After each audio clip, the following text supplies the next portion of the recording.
exclusive. Yep. Yep. Yep. Yep. Yep. Yep. Yep. Yep. Yep. Yep. Yep. Yep. Yep. Yep. Yep. Yep.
All right, good afternoon, everybody. This is like the most random time of day ever that I decided to stream.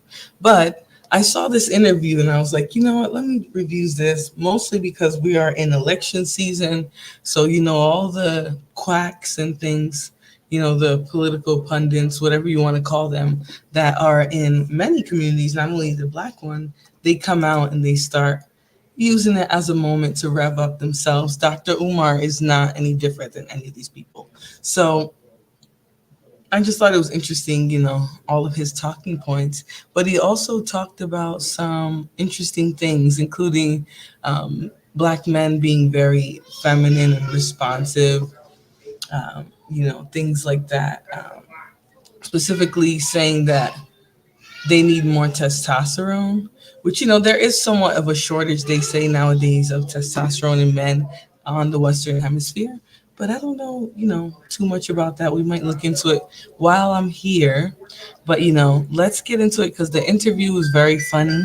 Um, I thought that he sounded like his usual, self, his usual fake pro black. Let me drum up some hope in the people, in the people he's gonna touch. He's gonna touch. He's gonna get more donations, and continue to lie about the school. But I won't drag him too hard because he is a brother, a king. So let me play. Let me start the video. You guys just join me when you do. This is kind of random, spur of the moment, but nonetheless, let's go. Ass up in the morning. The Breakfast Club. Morning, everybody. It's DJ NV, Jess Hilarious, Charlamagne the God. We are the Breakfast Club. We got a special guest in the building. He's back. He's back. Ladies and gentlemen, Dr. Umar Johnson. Welcome, brother. Peace and Pan-Africanism. Good to see you brothers again. Peace, King. How are you feeling today? I'm all right. You see, we got you on the wall over there, brother. You ain't even see it. You don't even see yourself right there. Oh, get out of here. Yes. Oh, man. Good looking out. You Good on the looking wall. out. You on the wall. Good looking out. All right. How does Dr. Umar feel about being the black boogeyman for interracial relationships? It's good and it's bad. Okay. The good side is I hear from a lot of brothers who have gave up the bunny hopping. They send me messages, inbox. They stop me at the airport. So I do see the positive effect. Brother, I'm with a queen now. I see the difference. If I never listened to you, I would have never really evaluated my behavior. That's the good side. Gotcha. The not so good side is I also get the hate mail from brothers who are committed to the bunny hopping. Gotcha. Right? And they can be very aggressive in their repudiation of my position. I was at the airport coming from Atlanta last week, and I don't know what they be expecting, but when I see a brother with his snow bunny at the airport, it's almost as if they expect me to approach them or something. Like we going through security, the brother with the white girl, and they looking at me like they waiting for me to swing on them or something. I'm like, bro, it ain't that deep, man. Your life is your life. I still respect you as a human being. Word. I just don't think your selection is in the best interest of where black people need to be headed. That's all. But when I see them interracial couples, man, they look like they getting ready for war or something. Yeah, I mean, because So now this is why I say that the political times and things like that, they just make these people who are usually, just jesting for the most part for donations, but they bring these people back out because I don't know what he means. They're ready for war. Ready for war. I don't know what that means. Somebody can tell me what it means for a black man with a white woman to look like they're ready for war. Yeah, it's very strange. It seems like he's just trying to say anything to stick and to resonate with the people. But hey, Lana Love, I brought this comment up. I also saw conversations with MJ, hello, and Daniel Barry. But yes, so pretty much they're he's just talking at this point. He really doesn't have any real reason to bring up interracial couples, but he does go into an interesting point about black men. So let's hear it. Let's hear how he's going to describe the snow bunny crisis. Apparently, the things you say, they don't know what you're gonna say, what's gonna come out your mouth, if you're gonna grunt, if you're gonna say something. So they gotta prepare themselves. Right, but see, the essence of the message is still love, though. So even if I disagree with what you're doing, we still family at some level, and she's still a human being regardless. So, sometimes they'll come up to me as a couple and I'll speak to them as a couple. And they may say, well, can you explain why you don't really agree what we're doing? And I'll do it in a very respectful tone. And I've never had an issue when we had those conversations. Right. So from where my perspective is, I'm like, yeah, I'm strong in my position, but I'm still leading with love. Right. So nobody should ever feel some type of way about seeing me in public, although they do. I told you I was all the way in Zanzibar. I sent you the video, Dr. Yes, sir. Umar. I was in Zanzibar, and a brother from Zanzibar was talking to me, and he was saying how much he liked a lot of the things Dr. Umar said, but he was like, I just don't understand his position on the snow bunnies. It's a contradiction about how you cut the cake, because those children who are going to be black, how can you tell them be black and proud if you didn't make them with a black woman? You chose to incubate your seed in a non-African woman. How can you then turn around and raise those children to be black and proud, when if you were black and proud, you would have chose a black woman to incubate your seed in? It doesn't make sense for the descendant of the slave to be planting his seed in the descendant of the slave master. Now, it's a complete contradiction.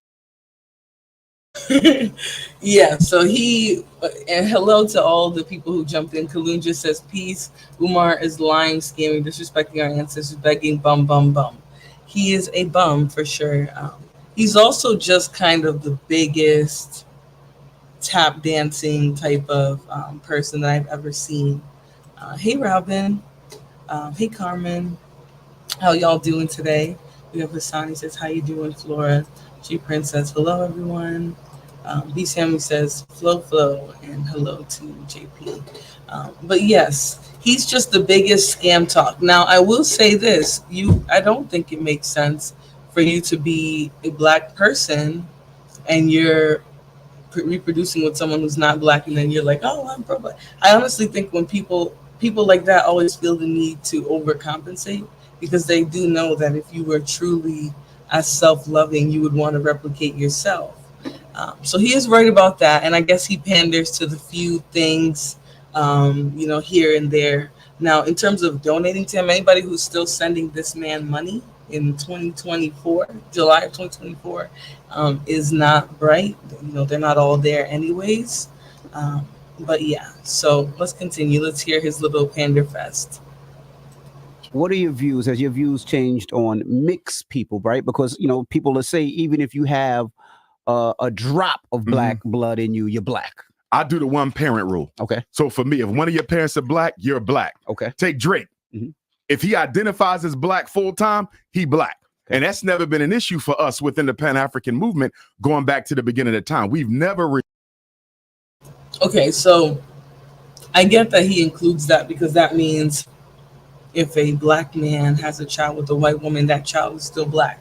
Now, here's what I want to know. If a black woman, let's say phenotypically dark, has a child with a Caucasoid male, will that child be just as accepted if it's super white passing? That's what I want to know. Because it seems like there's a lot more of a open mind because of how many black men are dating out. But I want to know, if it started to be the reverse, would we have this same belief about it? Not to say that those kids aren't, partially black, but I just think it's misleading. Support Flow. We'll be watching from the clouds. All right, thank you very much, B Sammy. He says support Flow for $5. We'll be watching from the clouds. If you guys would like to support as well, please send me a super chat. Thank you very much, B Sammy. All right, let's continue.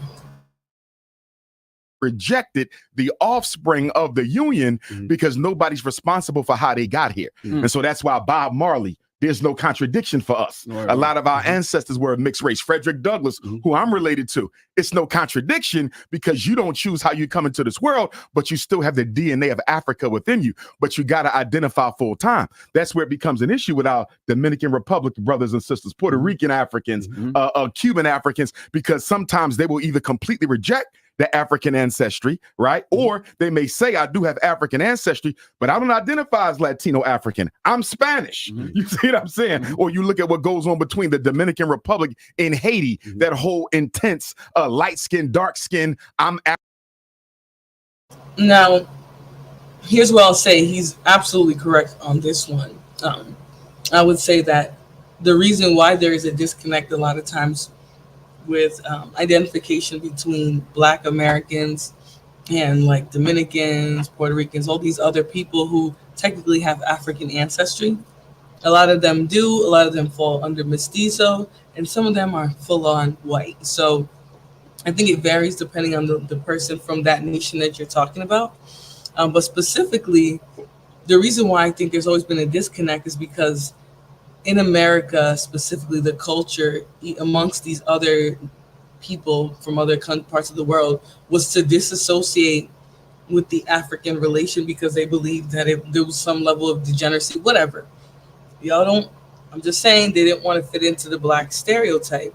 And I'm not saying that that's right. That's obviously a lot of it was, rooted in self-hatred and things like that. But I do think culturally there was a need to distance themselves. We see that a lot of Africans do it, not all, but excuse me. But there is Africans who disassociate themselves from, being Black or like Black American or whatever, because they feel like there's a stigma to that. Now, there absolutely is a stigma amongst certain communities about Black people because that's just how they feel. And I don't mean to change their minds. But I think that's more so where that comes from. And he acknowledges it in all the right ways here. But I think that Black people still don't grasp this. So they just assume that all these other people can just be considered Black or other, and they give room for them. Same way they do with biracial people, but not saying they shouldn't, but that's what you more so see. So let's continue. African, you ain't African type of situation. We repudiate all that. You either Black all the time or you Black none of the time. People think because you have such a love for Black people that for whatever reason that translates to hate for white folks. Absolutely not. Because if that were true, why do I get so many requests for help from white parents? That's right. Why do I get so many requests for help from Asian parents, Arab parents? They don't have a problem texting my phone saying, hey, can I pay this consultation? I need you to look at my child's psychological evaluation. I never get apprehension from white parents when they need my help on special education or mental health cases. You see what I'm saying? Right. So if it were that bad, I would assume they would not be reaching out to me. They have no issue reaching out to me, and they don't go through a filter. They come direct, even the snow bunnies. Listen, I know how you feel about that. I need help with my son. He's a white boy, blonde hair, blue eyes. Will you help us? Pay the fee, I got you. And if you hated them, you wouldn't offer the help. Why would I help them at all? You see what I'm saying? And some of them buy my book too. They say, hey, I know your book is towards Black families, but the information in there, we can use it too. So do white parents ever call you and say, hey, my white son or my white daughter is into this Black boy or Black girl, and we want to erase him from there? Do they ever call you for that? No, I get the opposite. I'll get the Black mother who would say, Dr. Umar, my son is bunny hopping, and it looks like he has a point of no return. Can you help me out? That's what I get. Do you have a camp? Because that'd be cool. Like, I need a camp. I need a camp. That's a good idea. So what they do call a bunny hopping recovery camp. Bunny Hoppers Anonymous camp. I need a camp. That's not a bad idea. That is a very good idea. You just gave me that. Now he's doing something that a lot of Black men do, which is basically tell Black women, after these men recover from this disease of loving white women, they'll come back. They'll come back to the race. And so, we'll talk about those people, those men who experience that. And specifically, the ones who have a story about why they did it.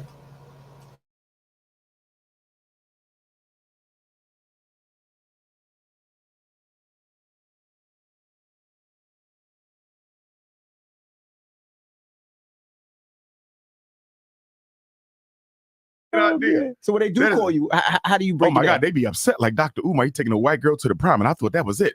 No. She's living with him in his dorm. No. They're about to move in together. No.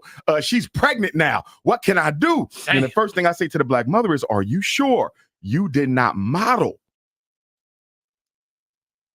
love or addiction to white?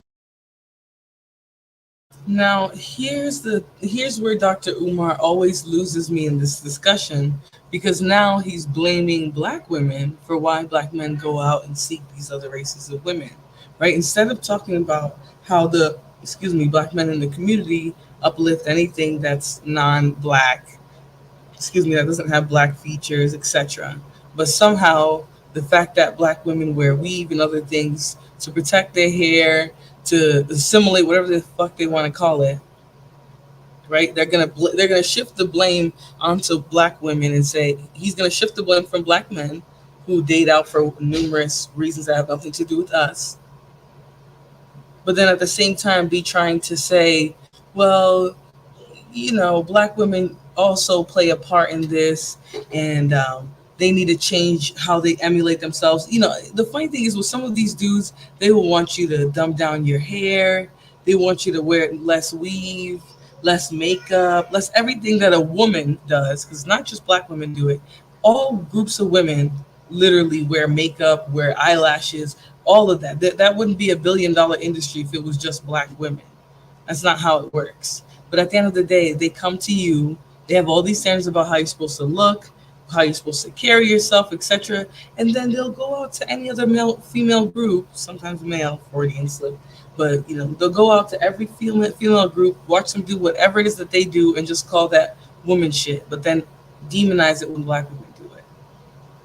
All right, her wearing weave is not the reason why black men go out and date other races of women. No, it has more to do with how the community of black men specifically uplift everything that looks nothing like a biological black woman at all, and then come back to us and say, well, the fact that you try to assimilate and fit into that beauty standard that they set with you, it's your fault. That's why they date out. Not us grown ass men consistently talking down on our race of women, propping up anything that doesn't look black, etc. No, that's not the problem. The problem is the weave in your hair.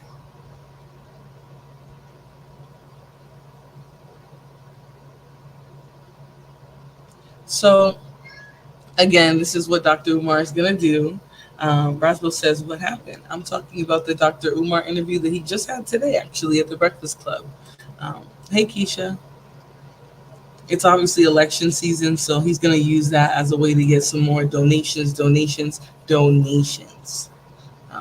Joshua said, uh-oh. Yeah, that's essentially what they do. And it's very unfortunate because it's like a broken record. It's the same thing that they consistently say over and over and over again, hoping that one day it'll be true, but the reverse is true. It's what they say and do in the community as grown-ass men.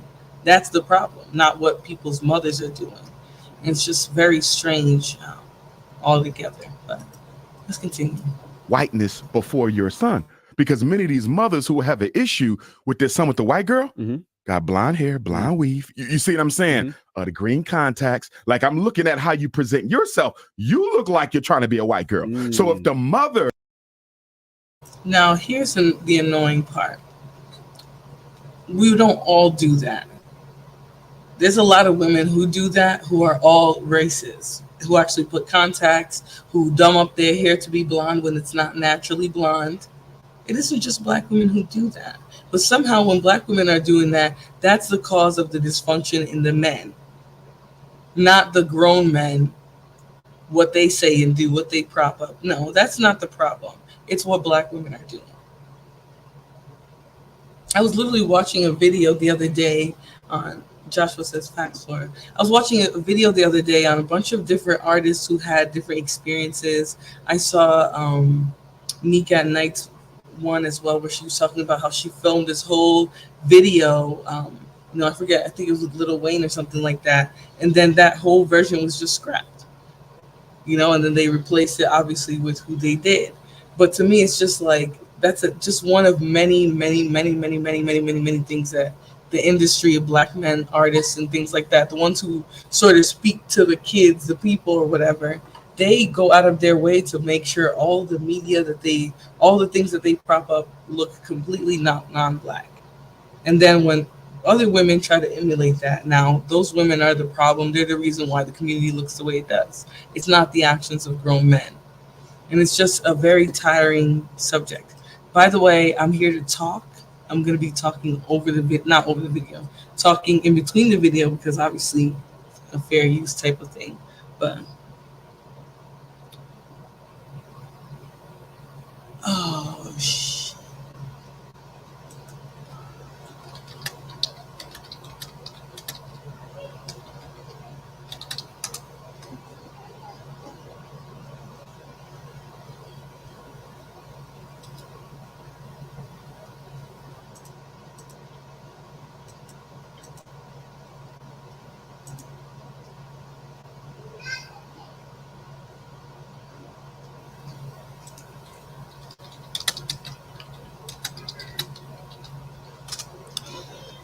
Okay.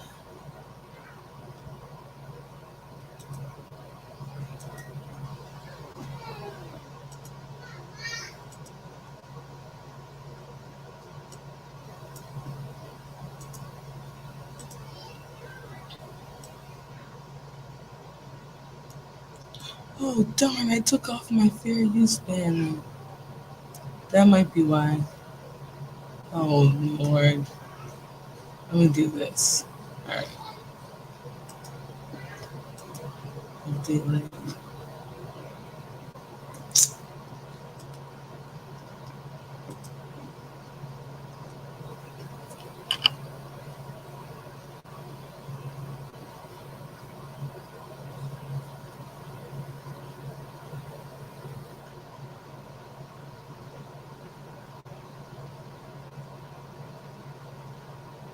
All right. I'm back. They try to play me. Hold on, y'all. I need to edit this, and of course, these YouTube bandits. They think I'm not allowed to turn you back up. Yes, I am, bandits. All right. Now I gotta keep a hold on it. Okay, you see me now. All right. All right. Let me save that. Update layout. Sorry, y'all. I don't know why YouTube likes to do things that aren't nice. Is imitating whiteness. Why wouldn't the son be attracted to it? Because So yeah, imitating whiteness. Nobody looks at a black woman with blonde hair and sees an imitation. No. They see somebody who likely has a funky style. It's cute still, but it's different. That's the only difference. Like, we're really trying to demonize how black women express themselves. Nobody sees a black woman with blonde hair and thinks, oh, a white woman. No. No. The outfit isn't even giving that, you know? YouTube is messy, that's why. Yeah, they're assholes. But let's continue. because your first love affair is with your mother, not sexually, psychosocially. So therefore, if I see my mother imitating white women, are you not indirectly through your behavior suggesting that I date white females? So I think a lot of black mothers have to really check themselves with regard to how they're modeling the fact that they believe within themselves as a woman that white women are more attractive. Man, I want to ask you something Columbus Short said since we're talking about that. Sure. He said he got some. So again, that's another attack. Now we think white women are more attractive or are attractive.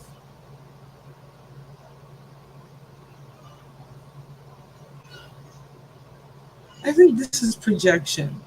The only way to describe this is projection, because again, I don't know where this is coming from. It's not my perspective. It's not any black women that I know. A lot of the times I see people describing that they're being checked for how they look. Like when they express themselves naturally, they're being told that their hair is inappropriate or their outfits are inappropriate, whatever. If anything, that's what I hear. It's not us wanting to be or believing that something is better than us. It's usually other people having an issue with how we express ourselves as black women.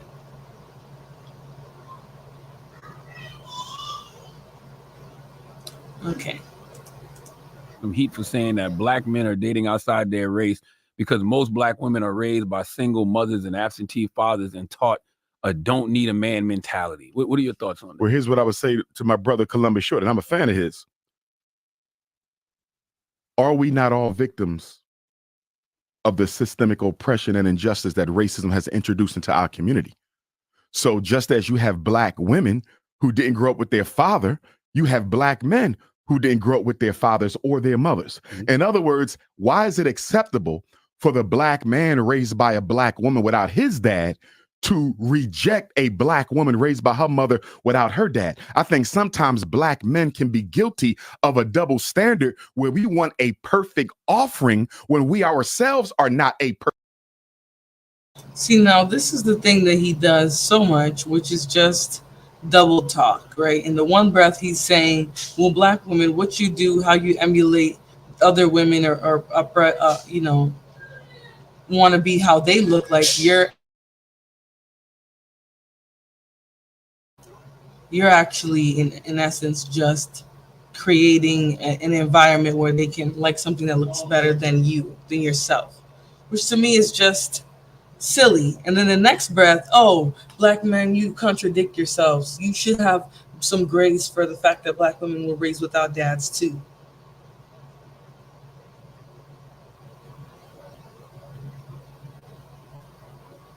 So is it our fault? Is it not our fault? Whose fault is it?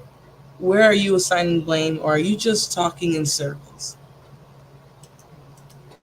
Perfect offering. And to that point, I think black men need to recognize the fact that one of the reasons we have so much conflict with black women is because we don't operate on a masculine platform with our women all the time. We tend to operate on a female platform. For example, when a woman gets angry, rather than you trying to understand your queen non-emotionally. So you can't have both people in a relationship with a low emotional IQ.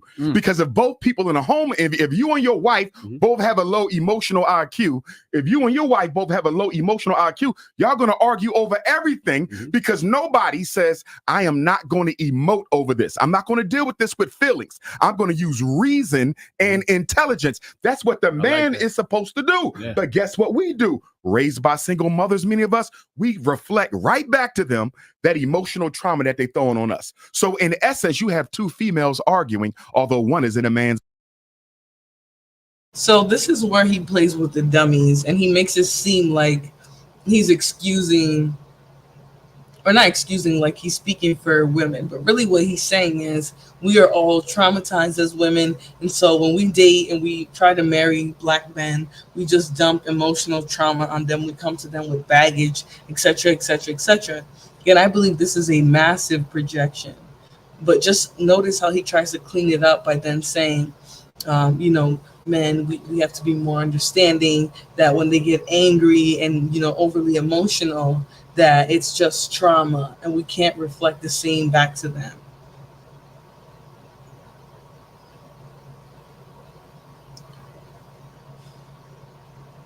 Now, I don't really know what he's trying to say by that. I think this would be more genuine if he actually tried to look at it from a perspective of what's being modeled by the men and what's being modeled by the women. Because even though they'll say all these things about how black women act, most black women will still speak preferentially for and towards black men as a whole, versus black men will have one bad experience with a black woman and now boom, the rest of their lives pure talking smack, rejection, just kind of flipping the bird towards black women any opportunity that they can. And it's just really sad. Hey badass, what's going on? I wanted to get into this pretty early, so obviously I'll be here. At some point, I'm going to drop the link so that people can tell me. That's a cute picture. So that people can tell me, what they think about how Umar is speaking on certain subjects. I did want to drop it at first at this point, but I just think the show will get completely sidetracked. So let's continue. Body.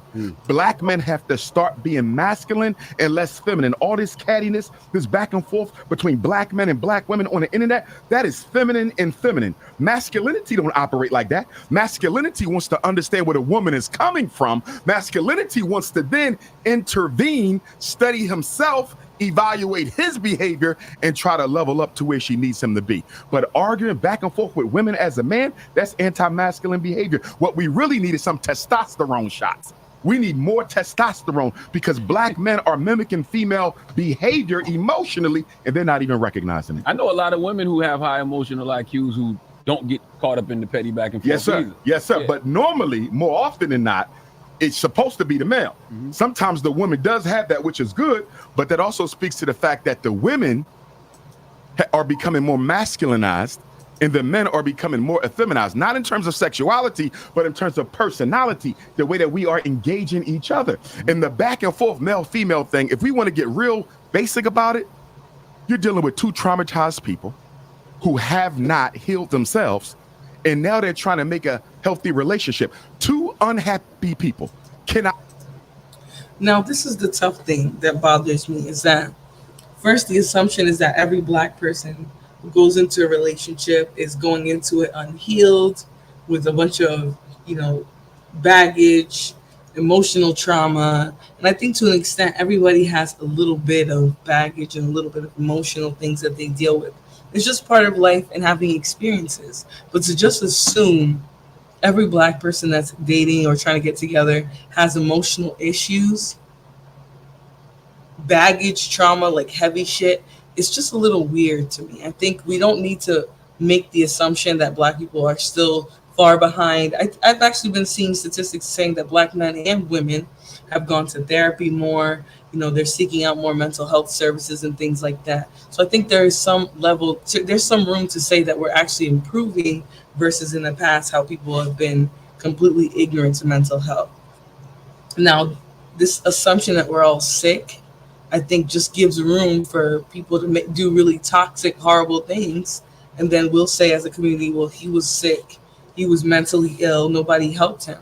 The only person that's responsible for, or at the very least responsible to try and get somebody help, is that person's family and friends. If you say that person matters to you, then you should worry about your people's mental health. You shouldn't leave any of your people stuck, suffering, dealing with whatever by themselves. I just think that's a really sick thing to do. So instead of certain people speaking down on their family members who are sick or mentally ill, help them find resources, be there for them, try as much as you can. Obviously, once people cross the line because of different problems that they're suffering, like addictions and things like that, then you can set boundaries. But I just think that at the very least, people should be trying to make sure their people are taken care of, not just get online and we're just going to give a blanket statement saying, it's okay or not, it's okay, but this is just what Black men are. We're all traumatized, messed up, and that's why things are happening the way they do, right? That's why we can't talk about the femicide rate, why we can't talk about other problems in the community, DV and things like that, because nobody wants to be real about what's really going on in the community. We're not allowed to speak on it. Or if we do, it's just to at the end, just demonize and not really talk about the deep-rooted issue that we don't address people that we know, family members and things like that have mental health struggles.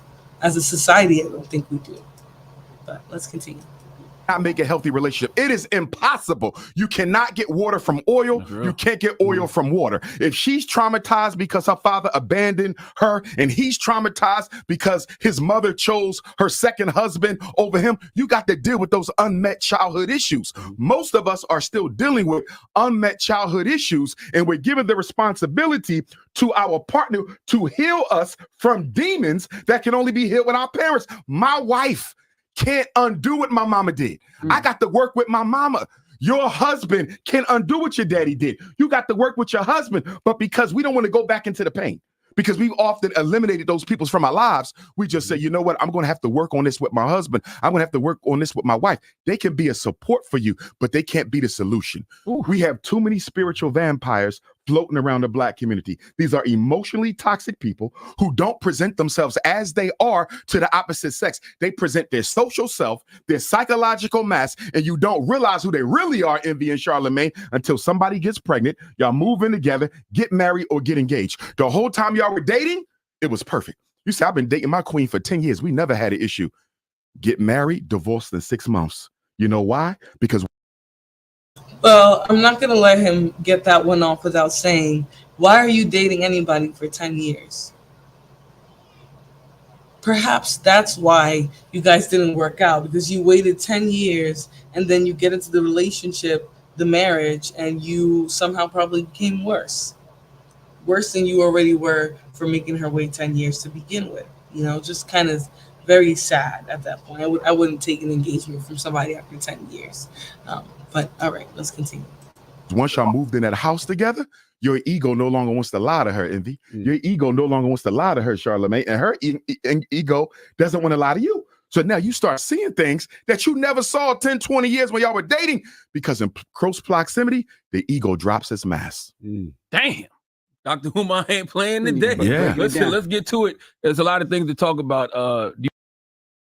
Now, this is why the Breakfast Club, shout out to you cornballs for trying to strike my stream, but they this is why to me I started taking this show less serious. Like at first I just thought that it was nice that they would get all these guests there and actually try to bring somewhat of a voice, use Donkey of the Day pretty funny. Like I actually used to find some of that stuff sort of entertaining.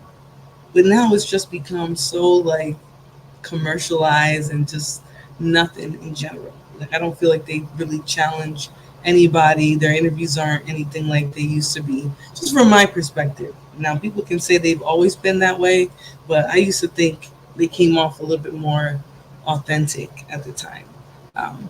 But let me put my glasses on because you all know I can't see the screen. Let me. Do you think President Biden should step down? Do I think President Biden should step down? I got a couple answers to that. On the one end, presidents don't make the final decisions anyway. Mm-hmm. So because they are puppets, it really wouldn't matter if he stepped down or not. However, from an optics perspective, his showing against Donald Trump in that debate didn't look good at all, even though they only 3 years apart, right?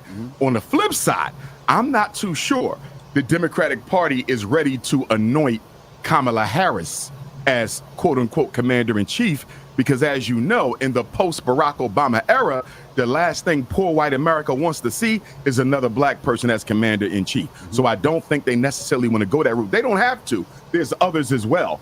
But at the end of the day, both men are extremely up there in age, because I don't want to be a senior shamer, if you would, right? Because seniors are just as capable intellectually, many of them, as those of us in our age bracket.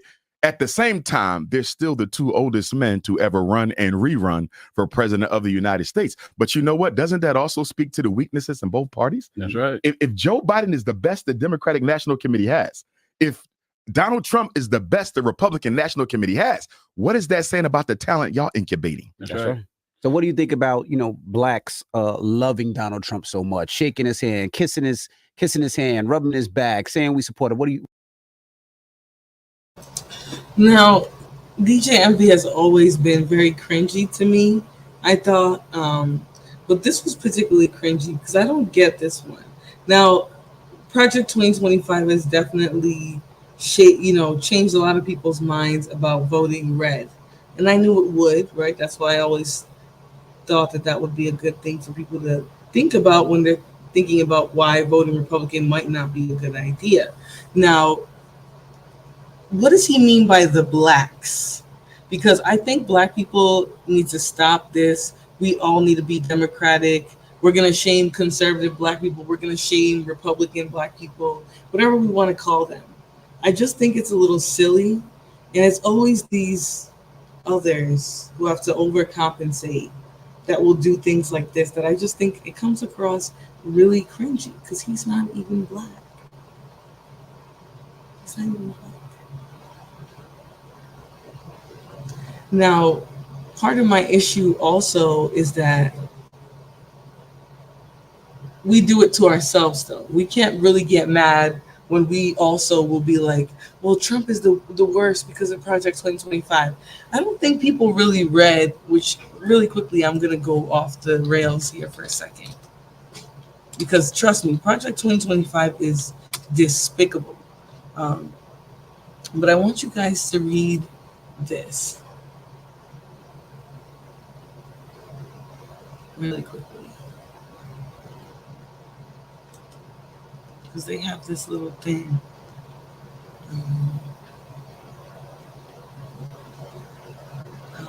I know I'm Project 2020.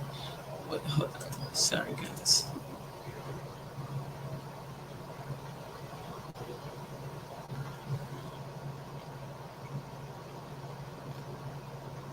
I forgot where it was that I wanted to look up the United States.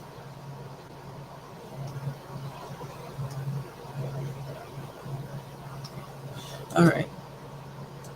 Sorry, guys. I don't know much about what's going on. I'll have to look into it. There's one part that I want to show you guys, but I want to let us listen to this a little bit more before we really get into some of the discussions. But I'm going to look for what I was thinking about. What do you think about that? Slave master syndrome, white Jesus syndrome. We don't care if the white Jesus wears red or blue. We don't care what side of the aisle that they're on. You know, Black America suffers from battered spouse syndrome envy. And what battered spouse syndrome speaks to is the fact that no matter how bad you beat me up, if I believe I need you in order to survive, I'm never going anywhere. And part of our problem, part of the equation to our problem as American Africans, why we don't do anything on our own, is we are often waiting for the great white savior to come. This is a message that has been rehearsed for us in church. We get it in the media. We get it in the Black community. So Black people will never, ever abandon their hope of a white savior coming to save them. Donald Trump has no record whatsoever of saving Black folks. When people ask me, who you going to vote for? At this point, neither one of them are going to. So here's my annoying part. Again, what does he mean that people think that Trump is going to save America or save Black folk? I think if you're looking at a presidential candidate as how to save you or save Black people, you're a little delusional. First of all. Second of all, anybody who's trying to make any change for the people that look like them in their community needs to vote locally.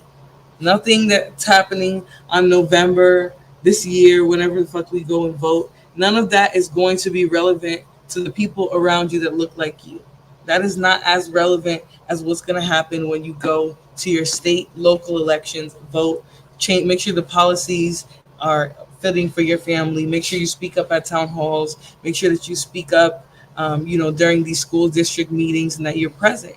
That's the only place that you truly, truly matter for your everyday experience. Now, if you're going to vote in the presidential election and you're going to try and use your vote strategically, I think that we're going to have to stop the shaming Black people for choosing whatever the fuck they choose. I'm tired of all y'all just choosing blue and nothing has happened for Black people. Y'all think that the blue Democratic Party is going to save you.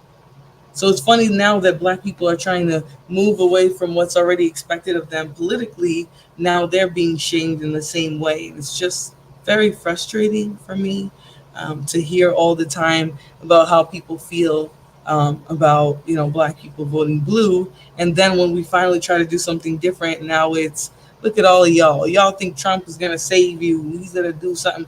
Maybe they just want to do something different. Maybe they're tired of the same old. Not saying that myself is gonna vote Republican, but I'm just saying maybe they're just tired of it. Maybe they're, instead of voting blue and getting nothing, they can vote red and probably still get nothing as well. Let people do what they want to do. I'm just tired of Black people all thinking that the Democratic Party is somehow going to absolve them of their Black experience and suddenly everything's going to open up for them. I don't know why they think that. They don't want that. They don't care for that. They just want the Black vote. To get my vote. I considered Cornel West because I love Dr. West. Intelligent, strong, good-natured. But he's a bunny hopper, so he can't get my vote. Now, when I come back to Donald Trump and Joe Biden, I look at the fact that Donald Trump signed 13 federal death executions while he was president. More than half of them was signed after Joe Biden won the election. Think about that now. Biden gets elected in November, sworn in January. Between that time, Donald Trump executes half of those 13 people. 5 of them were Black men, and 2 of those Black men were presumed innocent, and their attorneys had introduced a stay of execution to the Supreme Court.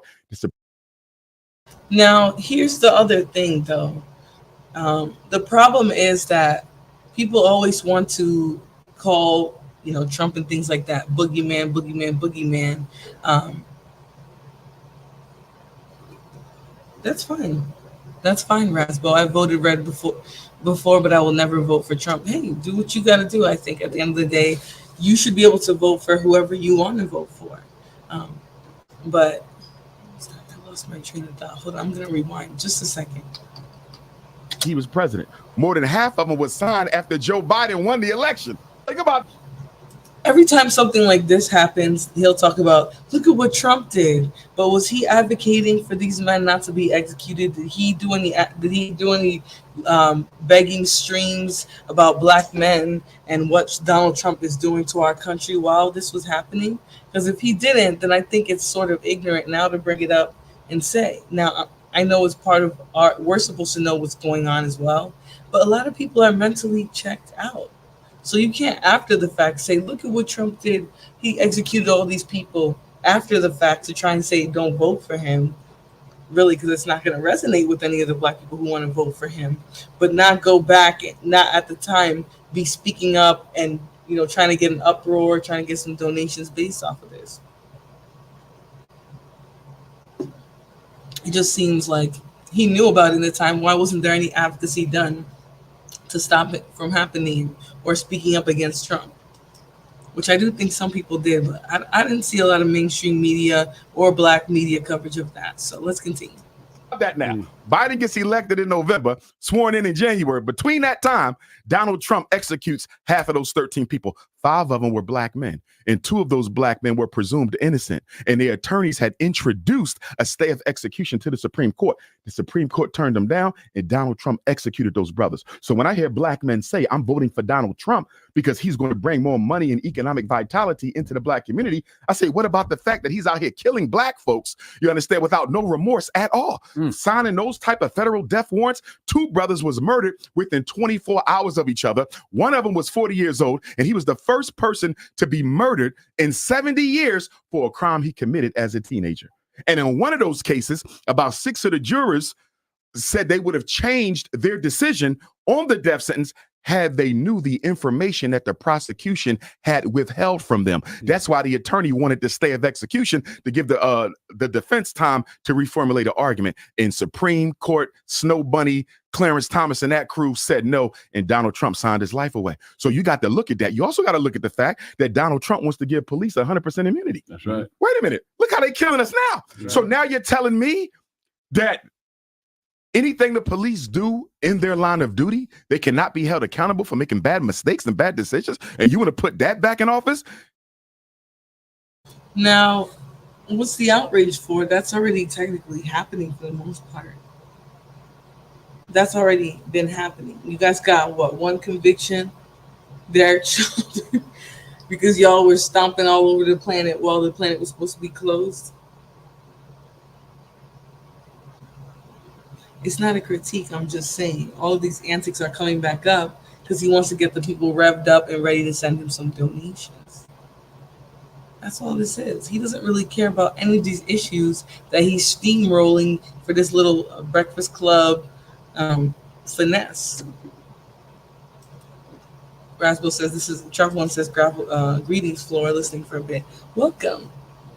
This is going to be the smallest turnout ever. Whoever wins is going to win by a small margin. I don't believe that.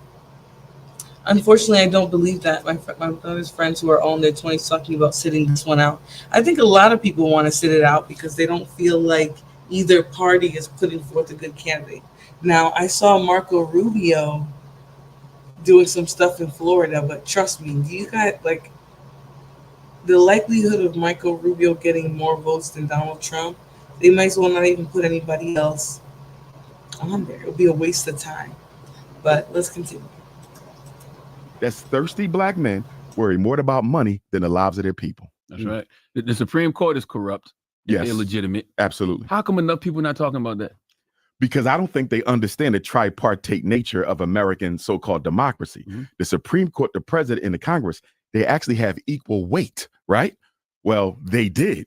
But now what the Supreme Court just did was they gave the president a few days ago absolute immunity from criminal prosecution for decisions made in office in carrying out his constitutionally protected duties. That's very dangerous because what that says is the president can never go to jail even if he commits genocide if it was done in an act of office. So let's say hypothetically. Now, here's my problem with this one. What they say he did was hide evidence about his affair with Stormy Daniels and covering it up, paying her hush money. Did they try to pay Monica Lewinsky? Did she get any money? I believe so, but I don't think it came from the president.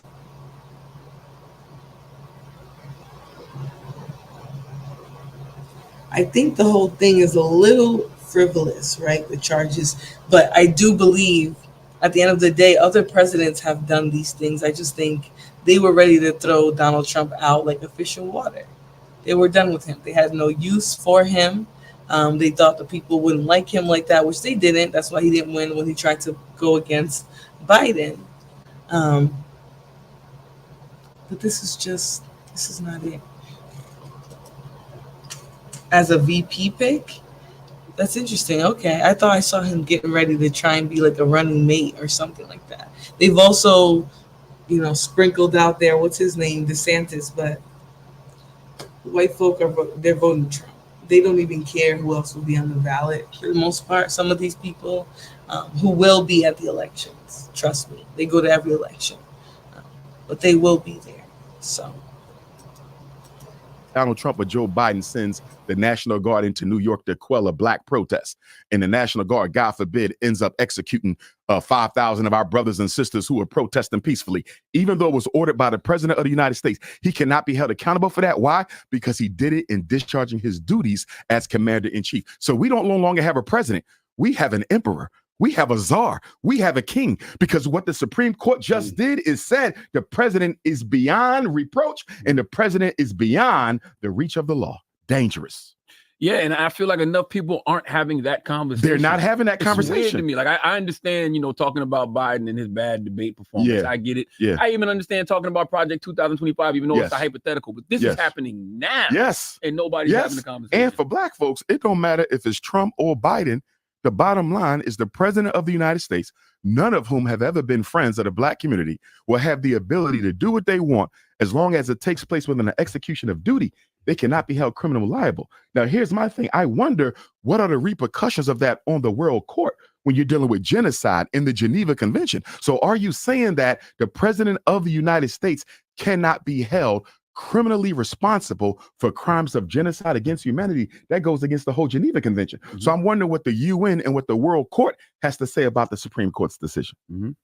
What are your thoughts on Donald Trump currently, and in particular the agenda that is Project 2025? The Project 2025 reminds me a lot. Remember the Newt Gingrich contract on America back at the turn of the century? It kind of reminds me of that. It is very dangerous, but when I look at Project 2025, a lot of it is already being carried out. Yeah. You follow? Mm-hmm. So they want to eliminate the Department of Education. Mm-hmm. I think we talked about this probably my first visit to the Breakfast Club, where I spoke of how the U.S. Constitution does not give your child a right to an education.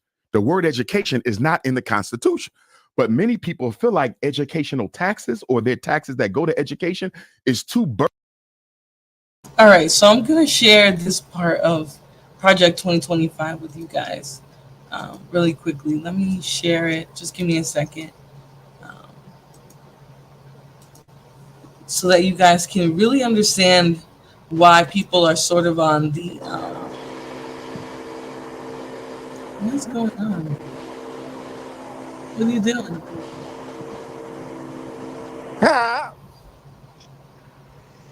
What are you doing? Come up here. My biggest thing, the policy agenda. My biggest thing with Dr. Umar, every time he talk about misracing, he always referred to men like women don't misrace as well. Why do you think that is? Because he always say men need to be, putting his babies, his black men need to be giving his black women babies, but he ignores that black women let white men put white babies inside the bill. Wait, say that again? I said my biggest thing when it comes to Umar, even though I agree with what he's saying, but every time he have this complaint, it's always men need to be putting his black babies into the women, but he be completely ignoring that black women allowing white men and other races of men to give them their white babies. Not even close to at the same rate as black men are doing it. I think that's But they doing it though. Yeah, that's fine. That's true, I think. I don't think you're wrong there. I just think it's way, way, way more men. And so when he talks about it, he knows the problem really is men. I think the problem is both. I think when you try to remove one because one number might not be that much higher, it defeats the argument, because you can't, let's say if men listen to Omar and stop doing it, what about the large population of black women who are allowing other races of men to get There isn't a large population of black women doing that. Would you agree that it's growing? Because now black women are starting. It's growing from 1%, sure. I think it's going to be going real heavy than that because as the kids get younger and younger, they more receptive of. And matter of fact, they more nowadays. Black women more prefer black other races men than black men. I done seen videos where black women nowadays is not even a match for black men. They talk like so white and they act so white, Okay, so they not okay, even a match for black men. okay, okay. So I'm going to read before we get sucked into that hole. I'm going to read this part of Project 2025 that I wanted to read because I think the language in it is pretty interesting. So they say policy agenda. This book is an invitation for you, the reader, Mr. Smith, Mrs. Smith, and Miss Smith, to come to Washington or support those who can. Our goal is to assemble an army of aligned, vetted, trained, and prepared conservatives to go to work on day one to deconstruct the administrative states. Now, I don't know what the hell these people are planning, but the fact that they're talking about running to the White House. Can you put your volume? To me, it's like, what are they talking about doing on the first day of presidency? It seems scary. Like we're going to see a bunch of white people running towards the White House. Because there really is a chance that a conservative president could win.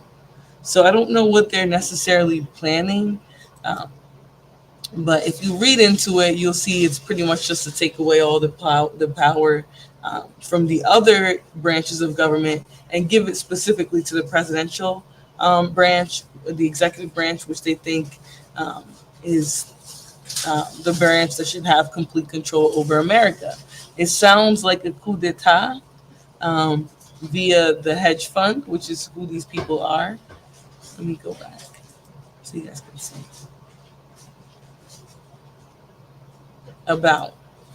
About Project 2025. Let me see where they talk about it. Look at this is the team. Paul Dance from the Heritage Foundation, Spencer Sheratian, and Troop Hemingway. This is who. These are the people who want to change America. So you guys do with that what you will. I, for one, have no interest in allowing these three men to run the nation. So I think more of what I'm going to do is going to be silent protesting via staying my ass at home. I don't know what you guys are going to do. I'm not telling people to do anything, but I don't feel comfortable with voting for a political party that's going to do this. And I also don't feel comfortable voting for Democrats. So, yeah, y'all do with that what you will. Let me share this tab instead, and we can continue the video.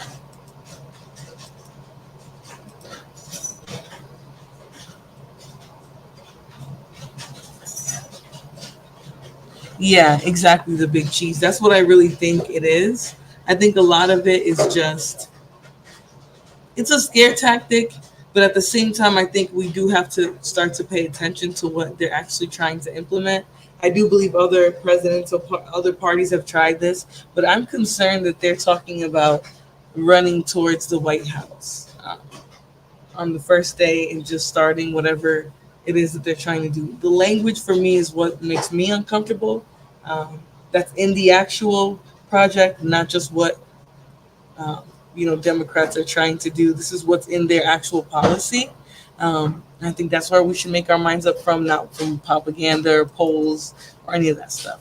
I don't know if JP's even going to vote. But, hey, Elite Bell, they're trying to make it one party. Yeah, I believe that they're trying to literally just turn America conservative completely, like no other thought processes and stuff like that, which is dangerous by itself, so I don't know I know Trump is trying to distance himself from it, but at the end of the day, if those are the ones putting the money behind the party, then trust me, that's what's going to happen. And all three of those dudes look unfit. Let me share this.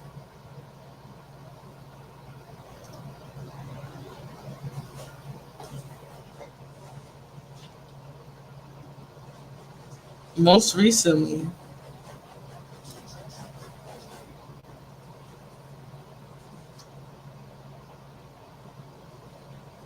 this is the goal of the 2025 Presidential Transition Project. The project will build upon 4 pillars that will collectively pave the way for an effective conservative administration: a policy agenda, personnel training, and a 180-day playbook. So it does. That's just the language. What I'm reading from it, people say it's a scare tactic, but I don't like how fringe the language sounds to me personally. Um, it's one thing if people were just saying it was extreme, and then you read it and it was really just normal, but it's a little extreme. Let me see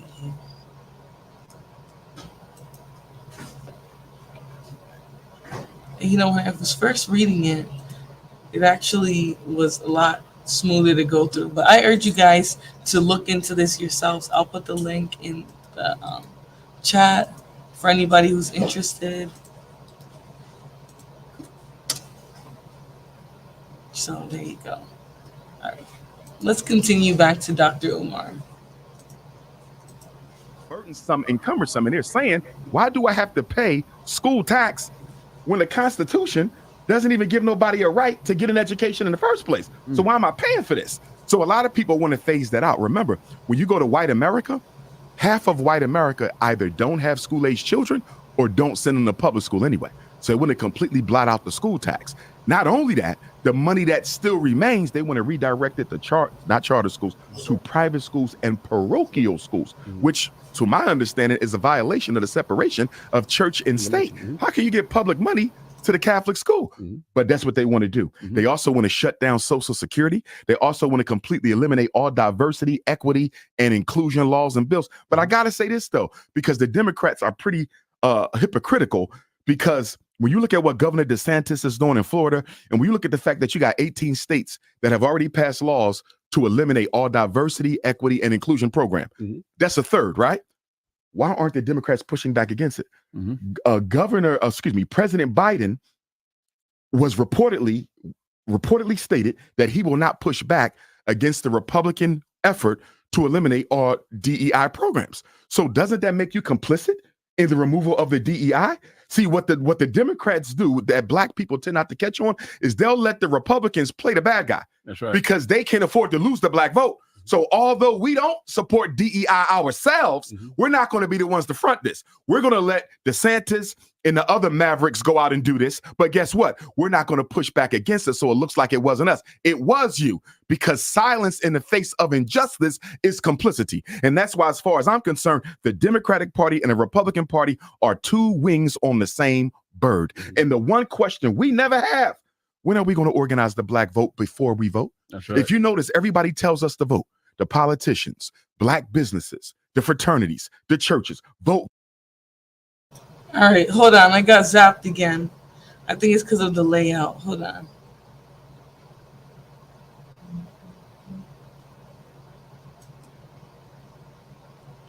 I'm going to add. Hold on. No, because that's the one that keeps getting me zapped. Hold on. I need to stop touching my thing. Go to layout. Just stop. I'm doing it.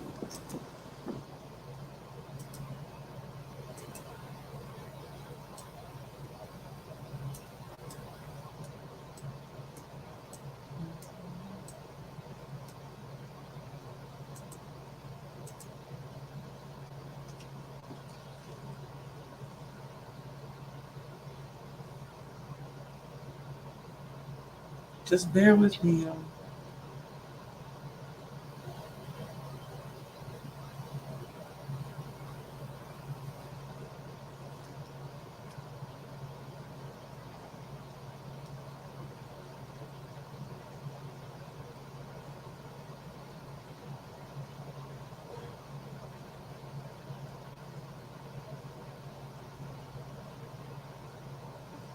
I like what he was saying about a lot of people that's a Trump supporter because of Biden. They're not understanding, like, Trump is trying to make it a no immunity for police officers. We're not here. We're not on the screen. I got zapped by Breakfast Club. Huh? We're not on the screen. It says stream unavailable. We is on the stream. No, Mm. What happened? we got zapped. You got stopped? It says stream unavailable. It's because somebody's contesting the stream. It's probably Breakfast Club. They have automated stream blockers and things like that. So you have to make sure you have the correct view. Okay, we're back. So what you do? You We're put an back. overlay over it. Yep, we're back. I have to keep it small like this. So probably gonna, yeah, nobody try to come up right now because What up, Joint Chiefs of Staff Payne did the same? What up, Joshua? But the one thing I love about what he said though, because a lot of people just automatically, since Biden's bad, we're gonna vote for Trump. They not understanding that they trying to get the police knowing some immunity, meaning that the police kill black folks or kill whatever the case, or delete black people, they gonna get away with it what's different than what's going on right now? because even with the protests and marching, like for example, we got a couple of cops put in jail, in prison. Now that's gonna motivate cops to do. They're gonna be able to do whatever they want to do. They're gonna be coming in and just whacking people, and it's not gonna be a word said about it. You think so? Yeah, what is gonna end up happening is gonna start a war between the cops and the civilians. Between who? And the civilians, because at that point, do you think the cops when it happened like that, do you think just people just gonna let cops delete them? No, it's gonna be dangerous for the cops too. That's just the ticket to send the National Guard up. Now, I just don't see that happening. Like I I see it. think, oh, BATL, we got zapped by the Breakfast Club, so I have to switch the stream on to make sure it's not bigger than us and things like that. So just bear with me. Sorry, guys. When I brought Jay up here, it actually got all funky. But all right, let's continue. Um, and yeah, Vote, vote. The Urban League, the NAACP, Congressional Black Caucus. Vote, vote, vote. Why do you think nobody never says organize the black vote before you vote? So we vote as a block. So politicians know we're doing this as a people. You know why? If we voted as a block, Envy, we could hold people accountable. See, if I vote as a block, I can hold Eric Adams accountable. I can hold Brandon Johnson accountable. I can hold Kamala Harris accountable because she know we went to the polls as a people, united in oneness. But when you vote as individuals, schizophrenic, disorganized black votes, who you gonna hold accountable, Envy? The man could do what he want. You voted alone. You didn't link your vote with nobody. What can you do to me?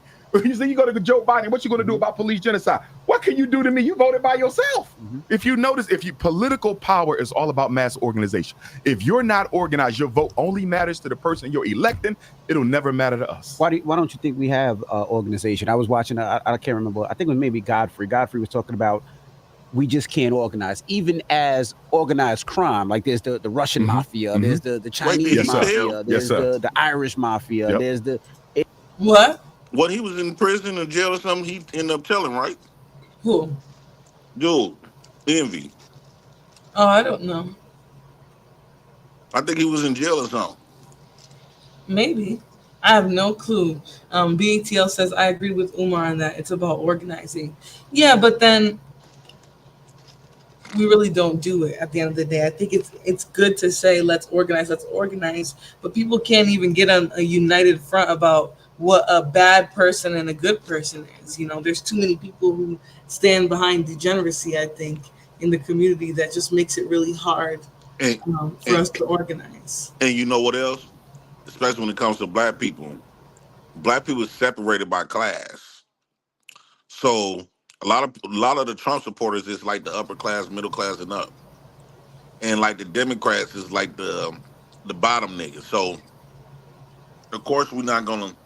Black people don't think unified. They think like they just ordinary white guys, especially when they upper class. Majority of upper class black people are Republicans. Well, they call Are themselves what? conservatives. Are what? Majority of upper class black people, they consider themselves to be conservatives, which they're gonna always vote for the Republican vote. I don't know about Like that. a Donald Trump. I don't know They, about that. I truly believe the upper class black people gonna try to get Trump in office, and they're gonna feel like since they don't go through the problems to draw police attention anyway, that they don't mind that stuff happening. So what are you saying? There's going to be a class war amongst black people in this election?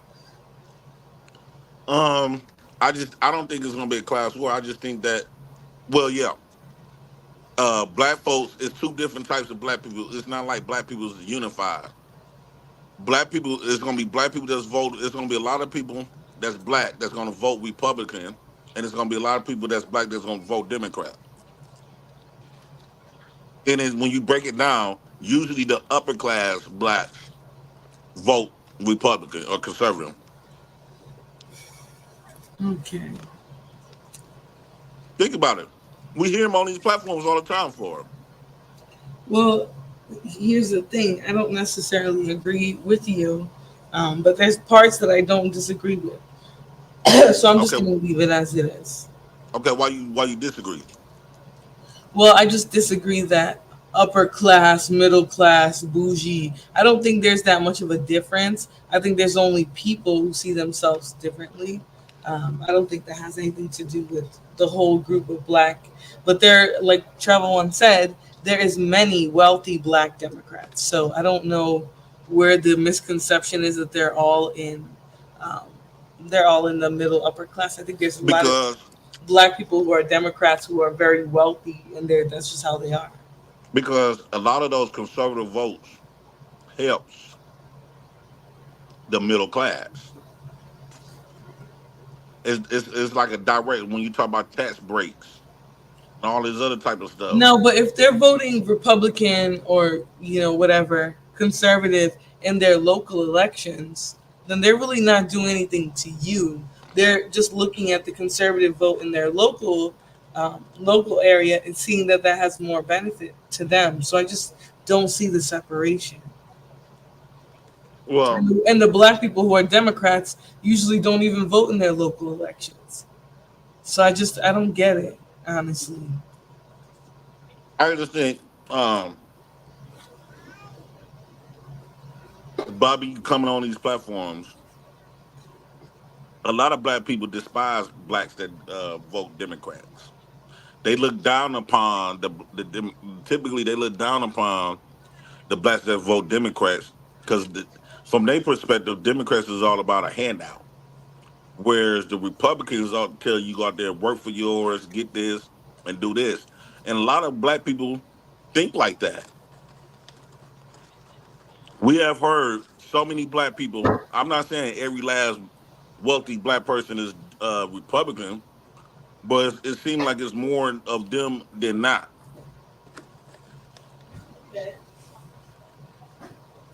They understand the conservative vote.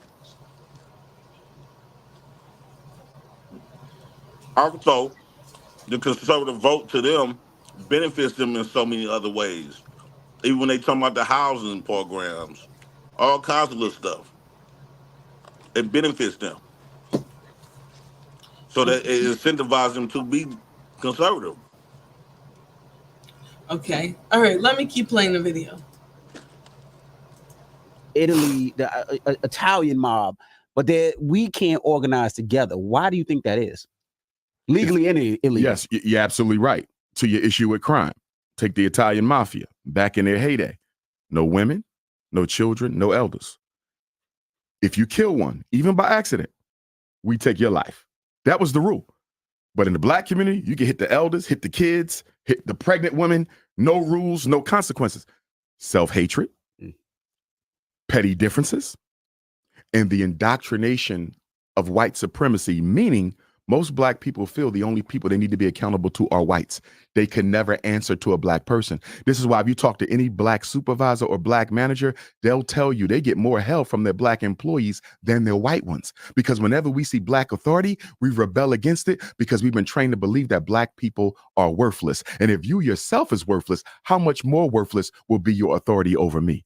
Until we do something about the collective self-hate of African people, we will never change anything else. It is the psychological crutch of self-hate that keeps us where we are. We are $2 trillion people. Why are we waiting for reparations? Don't get me wrong. We're entitled to reparations, but why are we waiting on them with that type of money? It makes no sense. It's because we do not believe in working together. We would rather wait on white supremacy to change itself before we change ourselves. I don't know if we can ever. We had a conversation about self-hate that we have for we each can, other. but you got to start with the children. Here's the problem. We're raising the children the same way we were raised. You know, he made a good point just there, but I was going to stop for this comment.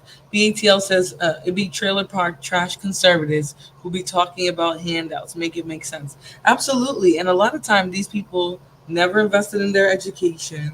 They never got into any trades or anything like that. And so they do feel like Fox News is correct, and the reason why black people and things like that have nice things and they're doing better than them is because they're just getting handouts from the government. They're eating shrimp because of the government. They're eating lobster and steak because of the government, which is just ridiculous at the end of the day. It's not black people's fault that they actually went out and got an education.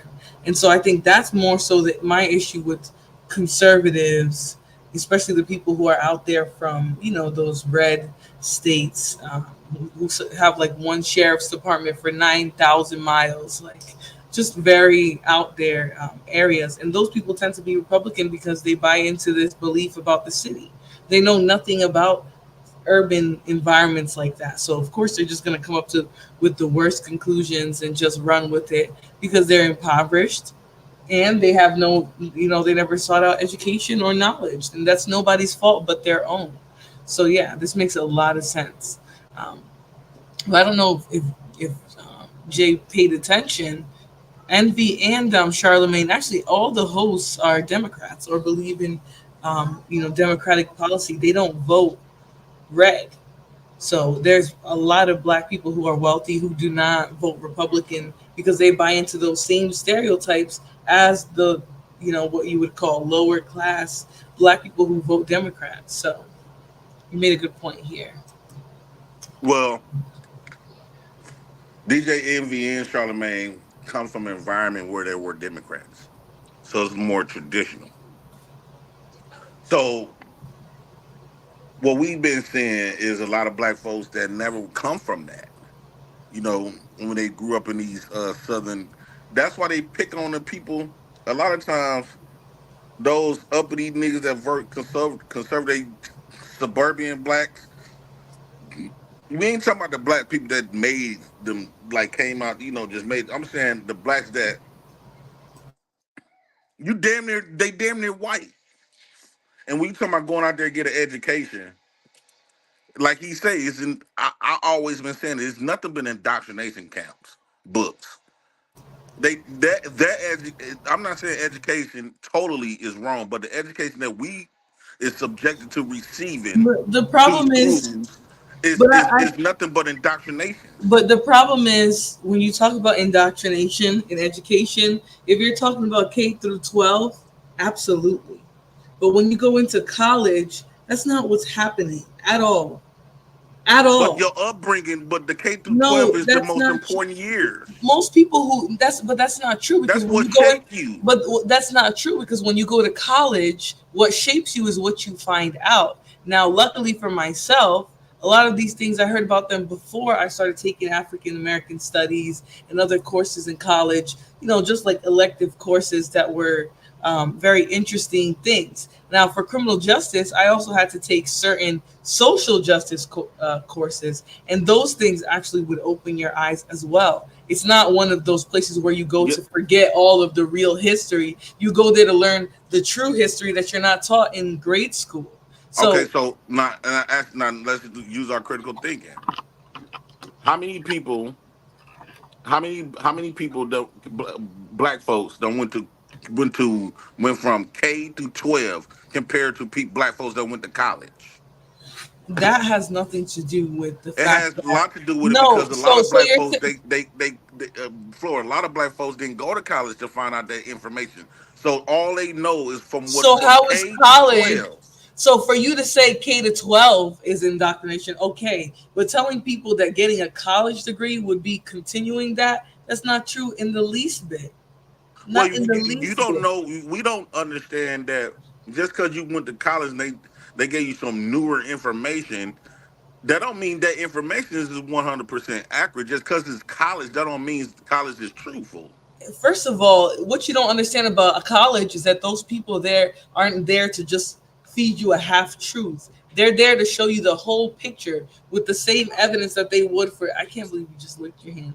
With the same evidence that they would give you for the other stories that you've heard all your life, Christopher Columbus and things like that. College opens up you to the real knowledge. And no, it's not just books. A lot of it is studies. A lot of it is like firsthand things. You know what a primary source is? A primary source is something that was either there in the moment, like a newspaper or something from that time that would be a very, very accurate depiction of what was going on versus a book that somebody can write.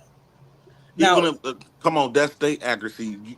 That's what I'm saying. A lot of people that goes to college, y'all automatically think because they told you that this is the most accurate stuff on the planet. Y'all believe that it's the you can most do your accurate own stuff. research. You don't need anybody to tell you. You can do your own research. The reason What why do y'all go to do your just own listen, research? just listen. The reason why education is so free, right? Especially once you get to the college level, is that all of the information of the world is out there on the World Wide Web. We still to this day have the freest internet. Freest. Most other countries, for them to get access to the things that we have access to every day, they would have to, hack, go learn to get into other servers, learn tech to do what we do every day freely in America. So I think the problem is you keep acting like there's just one book and that's where we get all the information from. No, information is all over the world, and we have access to all that information via the internet. A lot of those books is just uploaded on. It's not just books. The information just come from books. I'm not just about saying historical records. You can't make that shit up. How you know some historical records is fact when no motherfucker was there? Like, who said they weren't there? It was collected in the time, dumbass. Collected and preserved. Oh my God! It was collected and preserved. I hate college black folks. You are just slow. I can't stand y'all with a passion. Okay, well, that's what you think. That's not what I feel like sitting and highlighting the show. But that don't mean that college people is stupid as fuck. Okay, good for you. I'm glad you believe that. Let's continue. I don't know if we can ever reverse the self-hate that we have for each other. We can, but you got to start with the children. Here's the problem. Mm-hmm.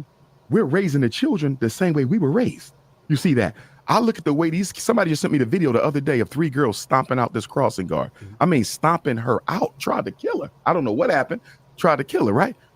Where did the children get that? Where did they get this thing to self-destruct, crash out on each other? They're taught it in their homes. And this is why when I first conceptualized the FDMG Academy, I said I want a residential school. I don't want them to come home. You know why? Because I know the sickness